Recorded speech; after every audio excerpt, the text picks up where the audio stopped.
are in chapter 17, Śhraddhātraya Vibhāg Yoga, right? Everything divided into three categories: sattvic, rajasic, and tamasic characteristics. First, we heard about how our diets could be separated and put into those three categories. Today, we talk about how the penances can be separated and put in those same three categories. Sattvic individuals perform these penances without expectations for the benefit of the whole mankind, following the standards of operations that are set by the Vedas,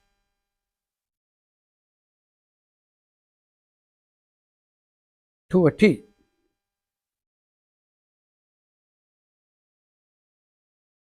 Rajasic is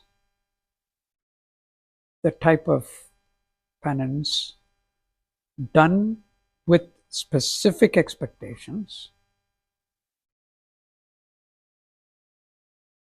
So I will do this particular homam to get rid of my sins. I'll do this homam for wealth, and so on. And it is done pompously. You perform the homam and you call everybody from the neighborhood and your friends and family and make it look like it's like a small wedding. Give them gifts, feed them well. See, I've done this wonderful homam and I fed you all. And as you can see, if you have ever been to such a homam, there would be others, families, ladies would be talking to their husbands, husbands talking to their ladies. We should do something like this. So it's more like a party. Of course, there are priests and there is the sacrificial fire and all that, but it is done pompously for specific expectations. Tamasic is even worse. It's, in Tamil we might say, enota non pandrathu. So you do it okay. I think we need to do this, so let's just get this over with, and not following the norms accurately. So in the Rajasic, you may be following the norms perfectly, but for a specific expectation. A small story comes to my mind.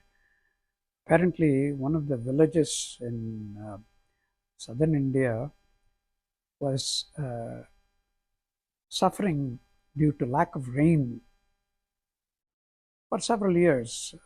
So it was really hurting the farmers. This was heard recently somewhere as a story told about Shankaracharya. So I'm repeating it.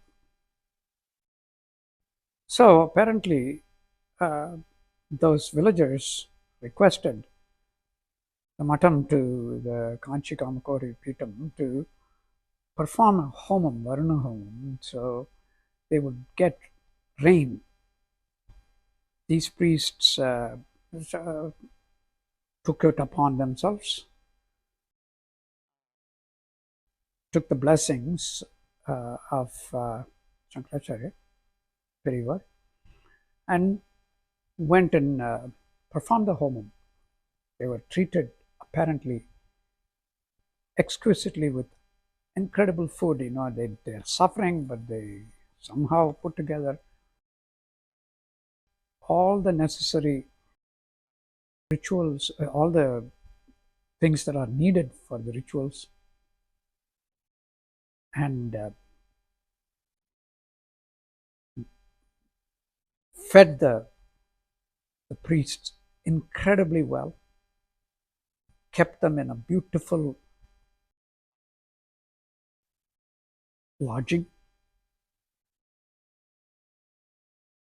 and the priests did everything according to what is said in the Vedas, the rituals, sacrifices, and everything. But the rains didn't come. So they came back. But they wanted to tell the Periyava that their efforts were in vain, and the people of the village were losing faith in these rituals.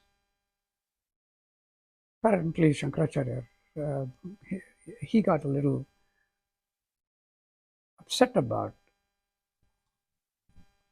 what they were saying. So he asked them, okay, did you do this? Did you do that? Did you do the homams in empty stomach? You were supposed to have starved the night before. Did you do that?